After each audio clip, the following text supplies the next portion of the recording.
Yay, it's live. Hello. Hey everybody. This is Fran with Fran and Friends podcast. I could have sworn I just like spit all over my laptop, but anyways, you guys didn't see that.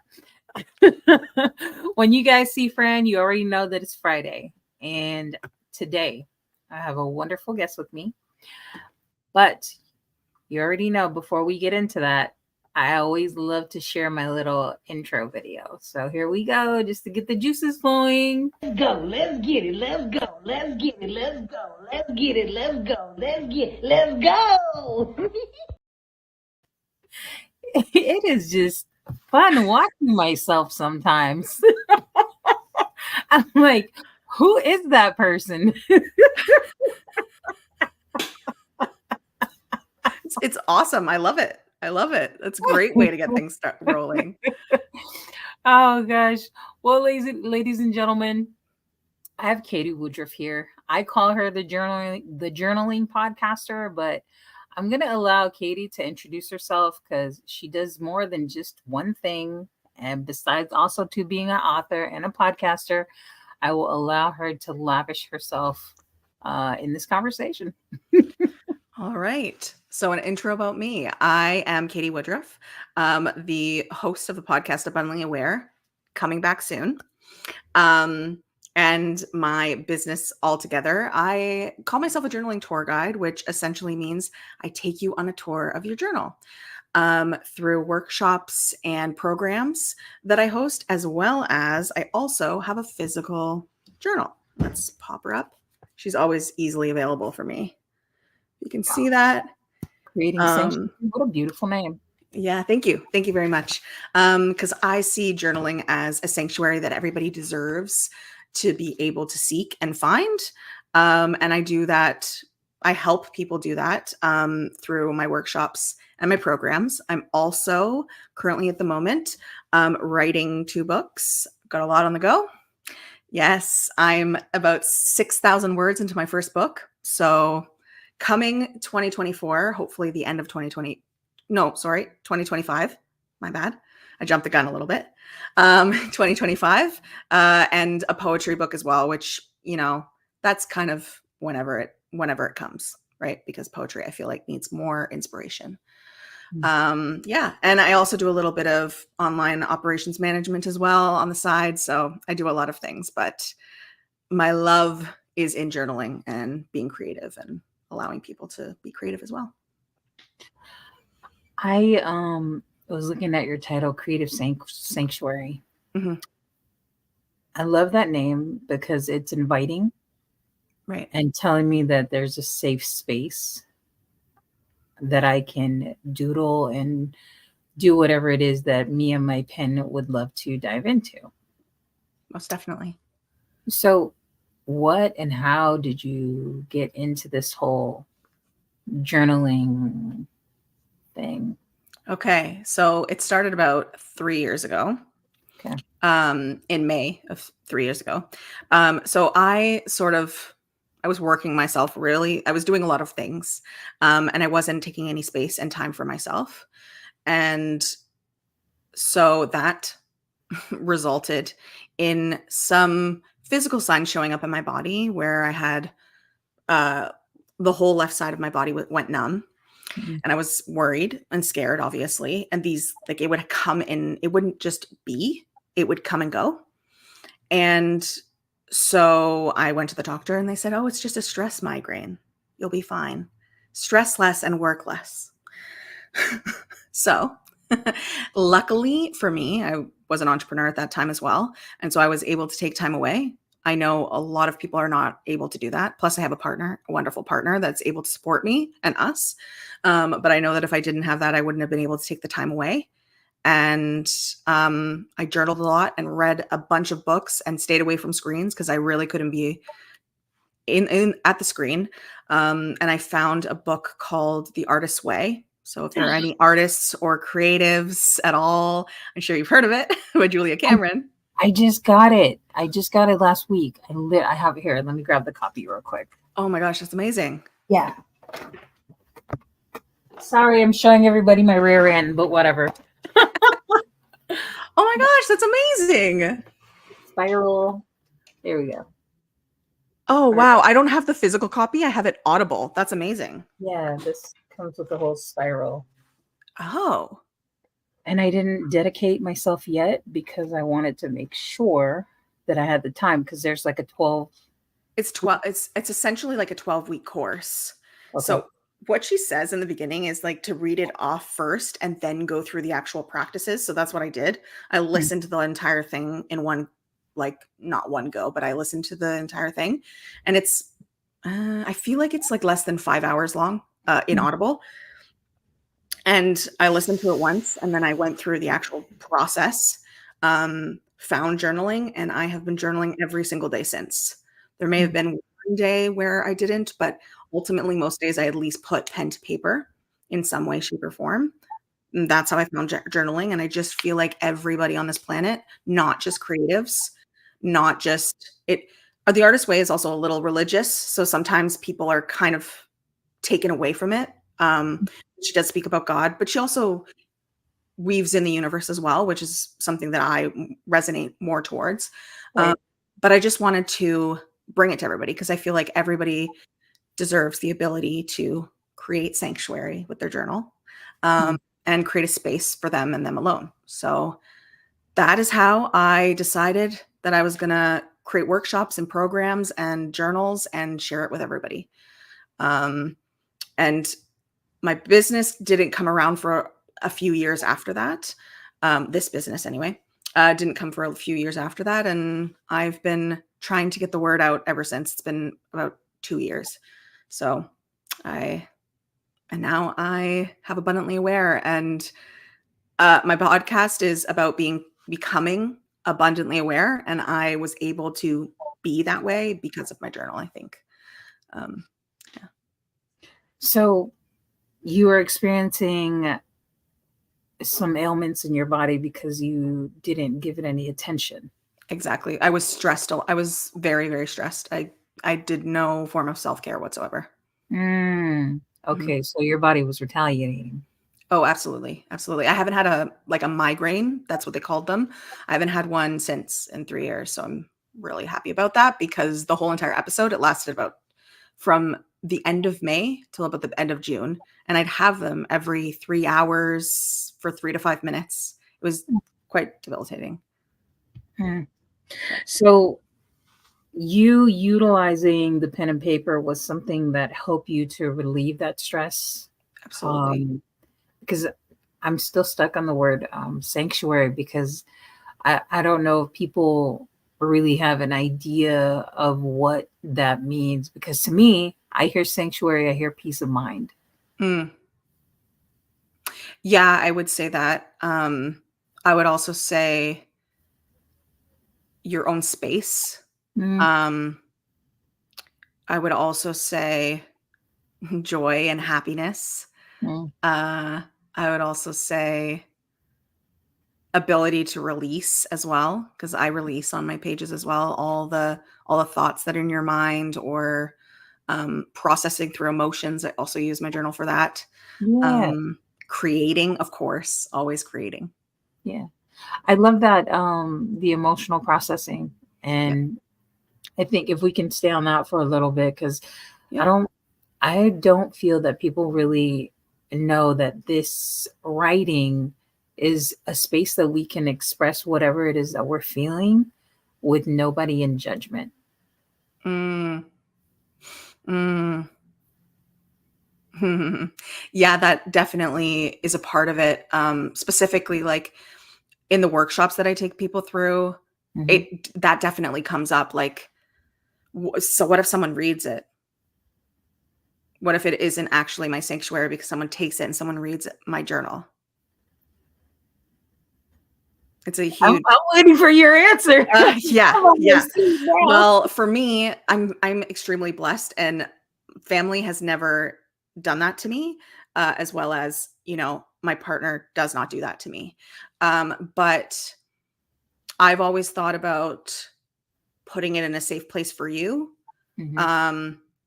I have drawers underneath my bed. So where I put clothing. So I would probably for me, I would probably hide it underneath the clothing. I also remember as a kid, like you put your own, or a younger person, you put your own clothes away. You could also hide it in your closet underneath some things, not keeping it in plain sight. But for me, it needs to be in plain sight so that I remember to go to it every single morning instead of going straight to work. Yeah. And taking the time for myself first. So it's like, it's really difficult when you are scared that someone's going to take it, which is why I also tell people that you don't have to use an actual physical journal. You can use the Notes app on your phone. Yeah. It works really well. And you can also password protect certain notes as well. Yes. Yeah. And an iPhone also has a new app, a new journaling app, which I'm sure you can also password protect. So if you are in a space where you don't feel safe, that you can create a sanctuary on Pages, you can always create sanctuary somewhere digitally.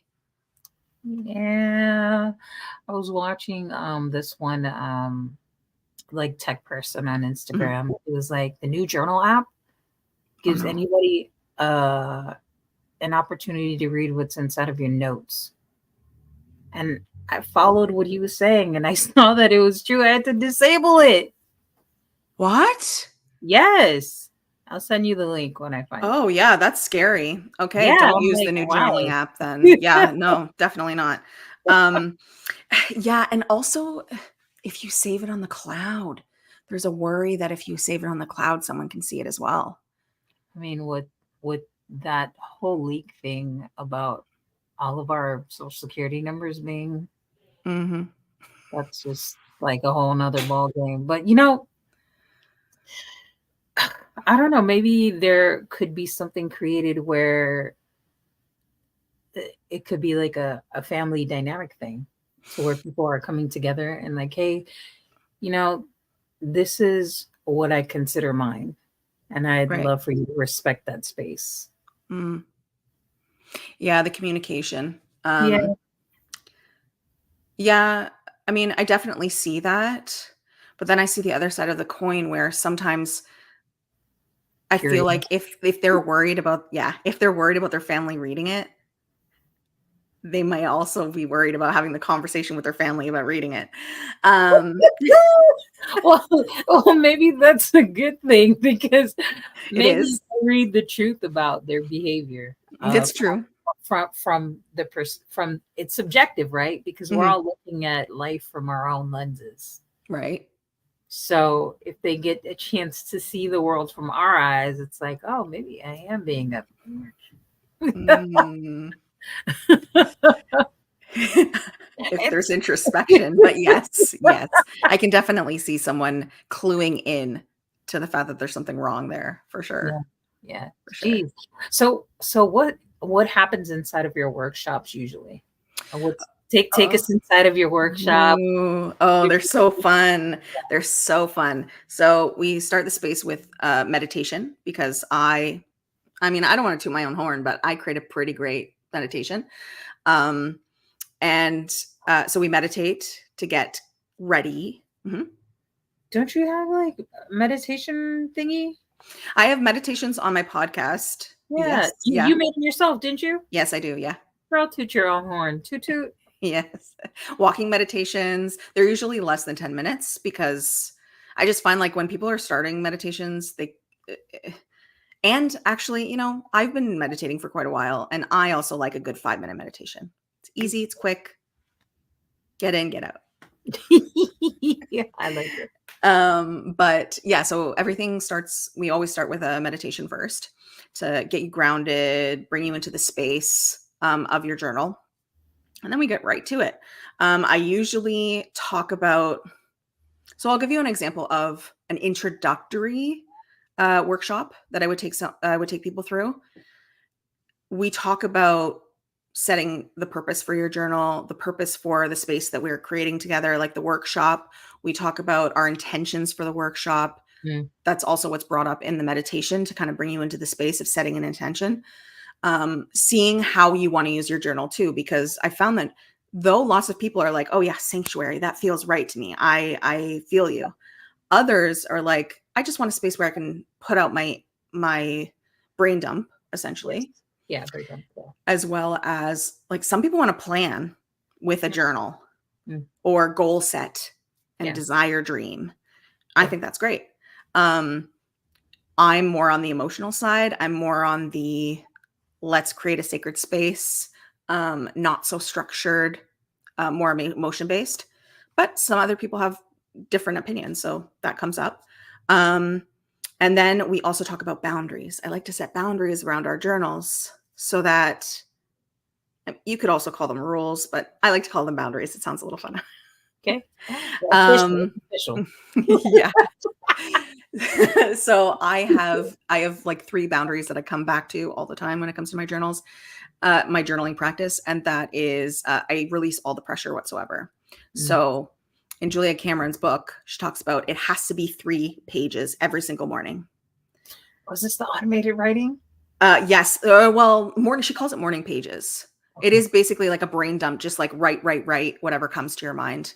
And I just feel like that's too much. Some mornings I have lots to do.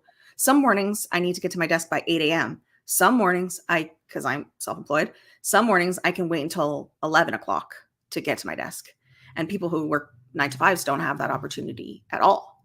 So 3 pages feels like a lot, which is why I kind of release the pressure of page number. I release the pressure of time frame. If I only have 5 minutes, I'm going to journal for 5 minutes. Okay. If I have 30 minutes, I'm going to journal for 30 minutes. And whatever comes up, comes up. So I release the pressure. I also make it super easy. So again, like I said, if you're living in a space where you can't really have a physical journal out and about, you can camouflage them in ways like put them on like this would fit kind of seamlessly into a bookshelf with a bunch of books. And you know that you go to that same place every single morning to pick out your journal and then go to your space and write. Kind of making it easy and making it like a habitual. So my journal lives on, well, it's beside me right now, but it usually lives. I was putting it on the dining room table before every morning because I go outside and journal because it's nice out in Ontario. But right now it lives on my chair when I go to bed. So I get up in the morning, I grab it. You're in Ontario, California, or Ontario, Canada. Yeah. Okay. Mm-hmm. So it's warm here now. Okay. It's like, well, actually, it's really nice out right now. I was talking to a friend who is in Rochester, so now it's fresh in mind what Fahrenheit is. I think it's like mid 70s right now. Okay. For you guys, which is warm for us. Yeah. Oh, okay. I thought to myself, that's cool for California. But no.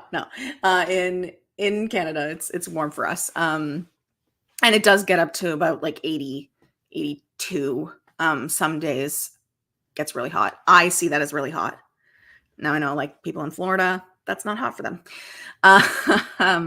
But yeah, so I journal outside and I keep it in a space where it's like simple for me to pick it up. And then the final boundary I have right now is I do not journal at my desk. As I found I was super distracted. That makes sense. So if my computer is up in front of me and it's open, I'm way more likely to check emails, respond to client work, do something for work, pop into a cowork that sometimes doesn't end up being a cowork, you know. Sometimes it ends up being a little chit chat beforehand, but yeah. Totally get it. But yeah, so I set boundaries and we set boundaries together and we talk about our boundaries that we set. And I have a bunch of journal prompts all in regards to all of these different pieces. And then, so we share journal prompts and then we share our own responses if we want to share them, which is why none of my workshops are recorded. Just to keep, again, that sanctuary, that safe space where they can feel comfortable sharing with us and none of the information goes out anywhere. And then we end it with just like, do you have any questions about journaling? Do you want to know anything more? Is there a topic you think would be great? After a few of my workshops, I've sent a bunch of prompts after the fact to a group because they asked specifically, like, I want more brain dumpy questions. So I sent them a bunch of brain dump questions. And yeah, that's how we end it. And we say thank you for the space, and thanks so much for everybody showing up for themselves. And then sometimes I get, oh, this was fun. Or, this was my second time and it was fantastic type of thing. So, yeah.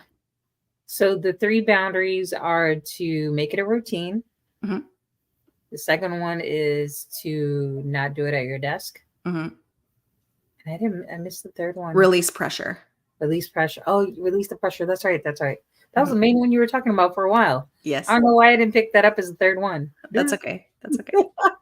Yes, release the pressure. So like if we have, usually you said it's the 3 pages, but if you don't have that time, if 5 minutes is all you have, do that. Or 30 minutes is all you have, then you journal within that 30 minutes. Right. Okay, cool. And sometimes if like, because sometimes you sit there and you're like, I don't want to write any of this down. A paragraph is fine, a half a page is fine, a sentence, like I don't know what to write, I don't know what to say, is completely okay. Yeah. I've been doing that for the past like week, even though I haven't been in the journal, only because my friend told me about it. And I tell you, I have been giving speeches at my Toastmasters class, all from the automated writing. Oh, wow. Yes. I'm like, damn, I'm like writing speeches galore over here.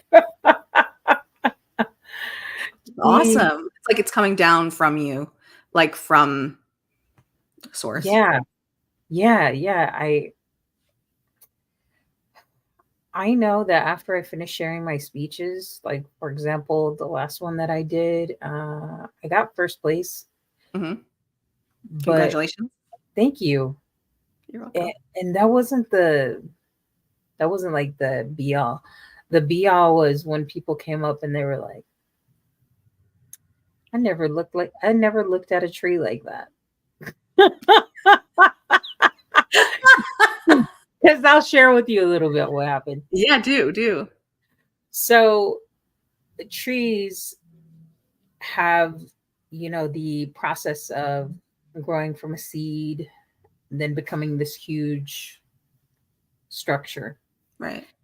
And once it reaches a certain max, like the leaves begin to deaden and they fall. And so when the leaf does fall, mind you that the leaf that has fallen on the floor, the tree has nurtured it for a very long time, given it life, provided it with everything that it needed.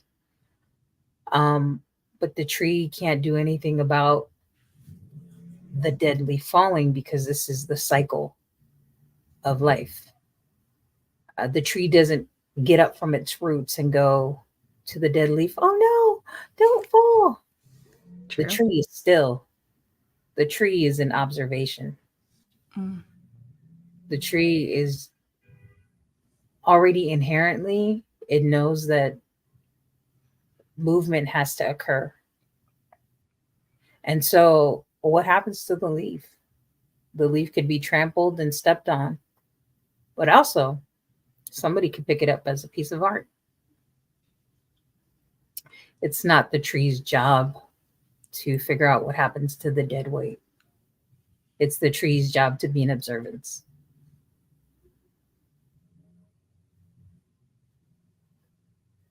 Wow. Wow. So what do you relate that back to other than trees? I relate that back to life, like currently with self transitioning, from going from transportation into life coaching. But it's not really life coaching. I call it decompression sessions. Okay. So it's an audible version of journaling. Oh, okay. Love it. Yeah. And so Wow. Yeah, I that is relate definitely that back transition. to just, yeah, yeah, yeah.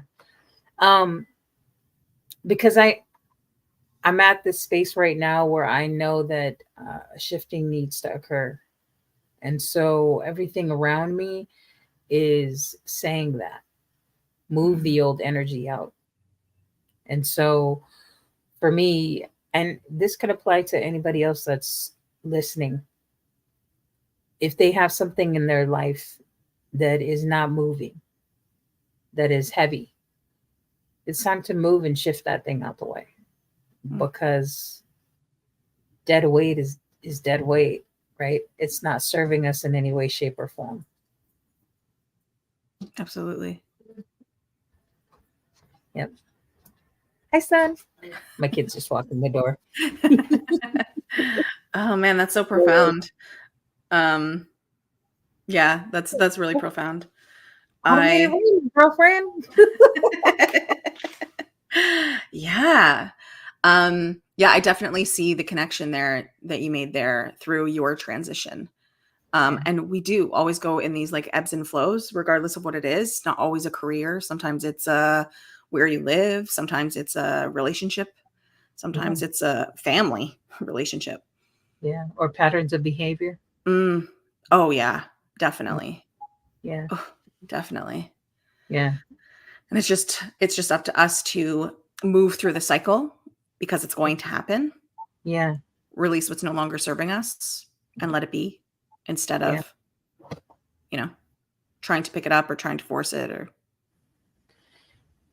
It's the, yeah, and that's confirmation. It's the acceptance. It's mm, the acceptance of the change. I think that that's where some of the blockages occur. oh, Like, 100%. because nature itself tells us that change is inevitable. Like, we have the seasons and they tell us that. Mhm. To spring, summer, fall, and we see the physical changes of that occurring. Right. But in corporate life has always shared with us, um, look for a stable job, stay there for a long time. You need to find that pension, which we know that the landscape of that is no longer in existence. Definitely. So pushing that mindset out, like how can we come to a space to be more adaptable more quickly? Mm.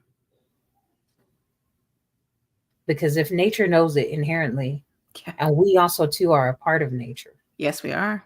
why don't we adapt as quickly as they do? Oh, that's a good question. I feel I feel like because we've created a society around us that tells us that, we shouldn't, or the other leaves aren't telling the other leaves not to drop. They're just dropping, like a flower blooms regardless of if someone's watching it. It's that Mm, same theory, right? Um, and it blooms even if, the person that planted it thinks it's going to be pink, but it ends up being yellow. Girl's still mm, going to bloom. She's still going to show up. Um, Whereas human beings, if we're told, oh, you need to be pink, we try to change that and we try to be pink even though we're yellow. mm. So it's the acceptance, yeah, the acceptance of Mm, what is. yeah. Acceptance of who you are, the acceptance of where you're going. And I think that awareness piece comes after the acceptance piece. Mm, Hmm, mm. maybe. Yeah, I think so. I think you're right, because in order for you to accept it, you have to be aware of that it exists. Right. I think this takes me back into the conversation that we had before the podcast started, Hmm. and how our time frame got mixed up. Yeah. Yeah. And then I was telling you that I was trying to do a reframe around the whole time thing and be less rigid. Ah, yeah. So even though the podcast started at 4, we Hmm. didn't get on until like what, 4:20, Hmm. 4:30. Yeah. And then I had this experience with Stephanie Poe is her name. Mm-hmm. I had missed 2 of her meetings. Mhm. I don't know what happened with my calendar. It was the calendar or me. Usually it's a user error. I know. I know. So, so she was like, look, I have time now. We can meet up. So we ended up getting on a call, Oh, and the call went on for like an hour and 30 minutes. wow. This was supposed to be a 20-minute call. But this is what she opened with in the conversation. She Yeah. said, when when I have a conversation with people, I want them to experience ease with me. Mm. I shut my mouth after that. Mm. And then I said to myself, why? Why did I create that rigidity in the first place? There's this ideology around how time and you're supposed to respect it. And then you said something in the background that I really enjoyed. I'd love for you to share that wisdom with us. Do I even remember what I said? Something about corporate. You're talking to someone who probably has ADHD. So does she remember? No. Okay. Something about corporate. Oh, right. Yes, because the corporate structure forces us into a time frame, and we're all like, I feel like the majority of people, when they go into entrepreneurship, they've done something beforehand, whether it's working at a coffee shop or working a 9 to 5. Both have time structures and time frames. I used to work at it's a drugstore here in Canada called Shoppers Drug Mart.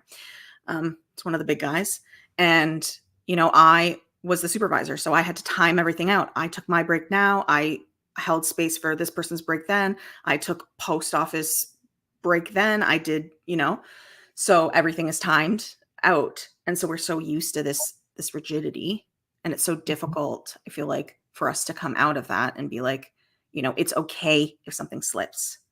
We're not going to get in trouble for something slipping or something changing, a timeline Yeah. changing. Um, and I feel like that goes back into the goal setting. Mm-hmm. Like, I don't know. How are you on goal setting? Because I feel like I don't always hit those things, even though I write them down. Mm. I'm just, oh, okay, this is the target, but mm. I don't always find myself hitting a home run. So that saying that like you underestimate you always overestimate how much you can do in a day, but you underestimate how much happens in 10 years. That is how I goal set. I'm not, I'm like, oh yeah, I'm going to release 15 journals this year. That's a ridiculous number, Katie. That is an absolutely ridiculous number. That's more than one a month. And it does take a little while to write it, formulate it, create the path in which someone takes during it, as well as formatting it in like Canva, which is how I do it. Like I'm not going, and I have other things going on. This is not going to happen. And so I overestimate. I really do. And then I let myself down. Mm. So I am trying to be more realistic with the numbers and less nonsensical, but also leave room for dreaming. So someone once told me like there are 3 types of goals you can set for the same, essentially a very similar outcome, right? You can set the goal that you're going to hit. So say for even like podcasting, for instance, I know I can hit 1 podcast a month. I know that will happen no matter what. For you So being a that guest or for you doing the podcast? for me, for doing the podcast, Okay. I know I can create 1 episode a month. Cool. Mhm. That is standard. That's happened before. I've done that. A stretch goal or the secondary thing to that could be I create 4 in a month. I know it's possible. I have done it before, but it's still a stretch from the definite 1 a month. Mm. And then you set what if everything went perfectly and wonderfully and you set a goal of 6 per month? So you can set goals in increments. You don't have to just set one goal. And so you've succeeded if you've hit any of those goals, technically, because it's multi-pronged. And I thought, that's a pretty cool way to look at it. And I think a lot of people you can use that when it comes to financials, when we're talking small businesses, right? Something that you need and you want to survive, something that would be good, and then something that would be fantastic and great. And then no matter what you hit, you've succeeded. I like that. Yeah. I like that. Yeah. And I have a coach that's actually reframing my thought process on planning as well, and like goal setting. And maybe goal setting doesn't have to happen every single month or every quarter, because those things they always fall off. I'm always like, oh yeah, I'm going to plan my next quarter, and I never do. Yeah. So she's like 6 months to 3 years. That's a good length of time to plan goals and to do things towards those goals. And you set smaller goals instead of like, I'm going to be the most successful person ever in the next 6 months. Yes, I do know. I've done it before. Yeah. Oh my God. I love it. I'm in Mel Robbins' book right now. Ooh, which one? The 5-second rule. Yes. Yep. And I, like you, am in the middle of reframing some of my thought processes. Because I would like to accomplish a few things, and I'm finding myself for some task I don't want to do. Like, for example, I got a lead from one of my clients, and it was to like this huge company. So I send out the email. I was going to send out the email, but I told myself, hey, no, don't do it. Don't do it because you don't have this yet. And I was just like, I used the 5-second rule. Was 5, 4, 3, 2, 1. Shut up, Fran. Start writing the letter, composed it. I was like, hit send. Oh, wow. Poop. It is out in the ether. Oh, congratulations. Thank you. That rule I try, like, only works for me to do something. So I'm like, hanging out on the couch, watching a show. And I'm like, oh, I really got to put the dishes away. 5, 4, 3, 2, 1. Get up and go do the dishes. I love it. There's a quote that she said in the book that really blew my freaking mind. And it was something along the lines of, you validate your own your ideas when you act on them. I love that. I feel like I've heard her say that before as well. That just blew my mind, because I'm also too on a validation kick. Girl, I'm on a whole bunch of kicks over here. Self-validation? Yeah, self-validation. Because we can find ourselves in an imposter syndrome. Yeah. You validate your ideas by pursuing them. Right. You guys can see that? Or is it backwards? No, it's not backwards. Yep. You not validate. For me, anyway. Okay. You validate your ideas by pursuing them. And the idea of imposter syndrome is always prevalent. Like, you can always, it's just prevalent. Yep. To doubt, to be in that kind of space, and having tools like this or other ones to remind yourself of your capability. We can always have those somewhere so we can use and pull them out when need be. Yeah, it's sort of like how I keep a I call it a vault of all the journal prompts that I can come back to if I don't know what I'm gonna say. So Yeah. if you could have that like vault of positive affirmations for yourself and positive validating statements for yourself, yeah, it is really helpful. Yeah. There's this one of my other colleagues, she said she has a list of all the accomplishments she's done. I've heard this too. Yeah. And I just love that. Like, hey, it's reminding you of some of the badass things that you've done to be where you are today. Mm, Yeah. Like mm, you are a culmination of the choices that you've made. Yes, there have been losses, but there's also been wins. mm. Yeah. Yeah, that's really helpful to stop the negative talk. Yeah. Yeah, because I feel like I watched something recently. Oh my gosh, I feel like it was Rainn Wilson's podcast, Super Boom, Sonic Boom, Super Boom, something like that. And he was talking to someone about maybe it wasn't even him, maybe it was Lewis Howes. Anyway, regardless, it was a podcast, and they were talking about how, what do you think is better, more positive thinking or less negative thinking? Hmm. So, what do you think is better for your mental health or your mindfulness? I think less negative.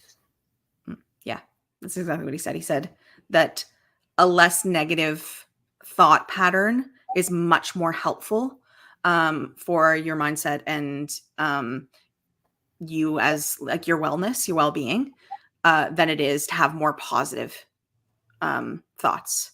Because, and I see it so clearly. You can have all the positive thoughts that you want, but they can't penetrate if you have essentially like, these are the negative thoughts, these are the positive thoughts trying to get in, and the negative thoughts push them out. Yes. Yeah, totally. Yeah. Totally. Well, we are ending the podcast, but I do want to ask. I'm going to ask 3 questions, which I usually ask the guests, and they're random questions. So put me on the spot, why don't you? Yeah, I will. So, if you could give me 3 random numbers from 1 through 95, and then I will ask you what those random questions are. Okay. Okay. 3. Okay. 1 to 95. 1 to 95, but only Okay. 3 of them. I'm going to write them down just so that I remember too. So Okay. 22, because that's my favorite number. Okay. 77. 22. I'm going to do all angel numbers. I love that. 99. Oh, it only up to 95. 95? Okay, 88. Okay. Wow. I clearly listened. I love your listening skills because it's flexible. Yeah. Or it's 8 p.m. here. I'm gonna say that. So it's 8 o'clock. It is all good. It is all good. It is all good. Let me open this one quick. Okay. Oh, I'm excited. Questions. So you said 22? Yes, please. First one is, what do people misunderstand most about you? What? Oh, that's a really hard question. I don't think anything. Okay. Yeah, I mean, I feel like I show up as me, and I feel like most people don't interpret that any way other than how I'm trying to show it off the world. Like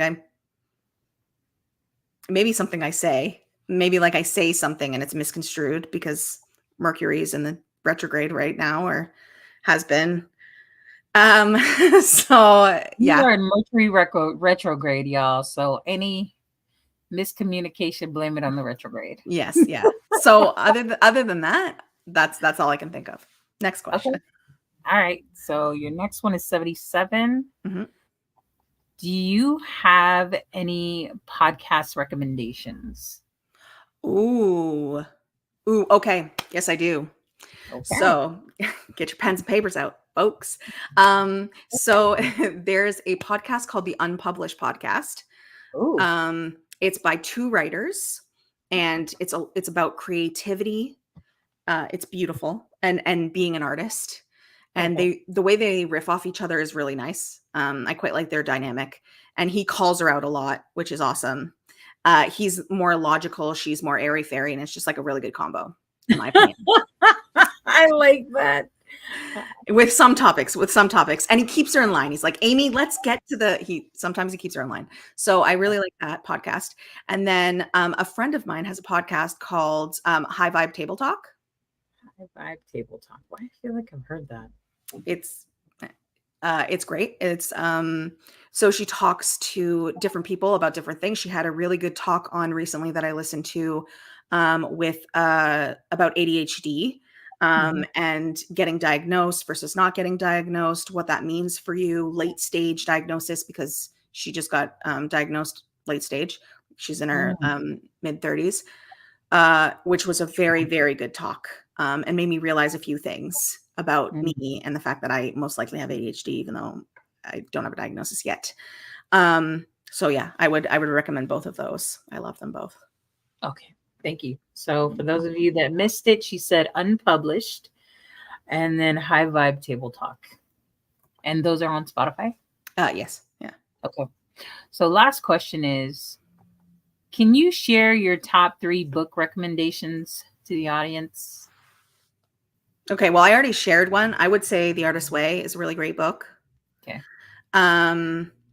Second book would be Atomic Habits. Oh yeah, I got that. Very chef's kiss, really good book. I really loved Big Magic by Elizabeth Gilbert.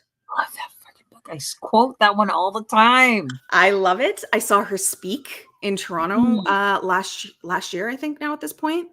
Oh my gosh. Okay. It was great. So yeah, I would say those 3. I mean, obviously I have way more. And there's so many like fantasy and thriller books that I would absolutely, if you want a really good, Ruth Ware is a really good, Ware. She wrote Girl on a Train, but she also has a lot of other really great thriller books. Okay. She's one of my favorite authors, but yeah. Thank you so much for sharing that. So before you go, what is one thing that you would share? What's one piece of information that you want people to walk away with from today's podcast?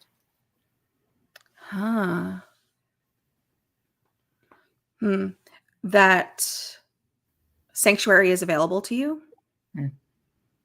through the pages of your journal. And even if you don't know how to start, there's a plethora of information out there to guide you to start. And the starting could be as simple as, I don't know what to write. I'm confused today. I like that. So easy. So easy. Well, where can people find you? How can they connect? All right. Well, I am on Instagram and Threads. If you want more writing things, I'm on Threads a lot now, and Instagram at Abundantly Aware, all lowercase, obviously, no periods or anything. And if you want to check out my podcast and be on the lookout for new episodes, it's also Abundantly Aware everywhere, on YouTube, on Spotify, on Apple Podcasts, everywhere you can get your podcast. Threads is Threads a part of Instagram? Yes, it is. It's essentially like X, but I don't use X. Yeah. Okay. Yeah, I know. And you can find me on LinkedIn at Katie Woodruff, but I'll be honest, I'm just there as a placeholder for others who want to find me and only use LinkedIn, essentially, in the business world. Okay. Well, you guys heard her. You can find Katie everywhere on Instagram, LinkedIn a little bit. Mostly on Threads, she said. And then get her book or her journal called Creating Sanctuary. And do you have a website too, Katie? I don't actually, not yet. I will be soon, but you can find it on Amazon under Creating Sanctuary. You can either You should probably look up Abundantly Aware on Amazon to find it if you're in the States. I think it comes up regardless if you're in Canada, but for some reason, you have to go digging. And you can also find the link in my bio on my Instagram. So Yeah, and then I'll put it inside of our video so that Okay. way they can find you. cool. Katie, Awesome. this was I really enjoyed this chat. Thanks. Me too. I am so glad, even though the timing was a little off, I'm so glad I came. So thank you so much for Yeah, having me me. too. All right, appreciate you. You too. You All too. right, bye, Katie. Bye, Fran. Bye. Hold on just a second.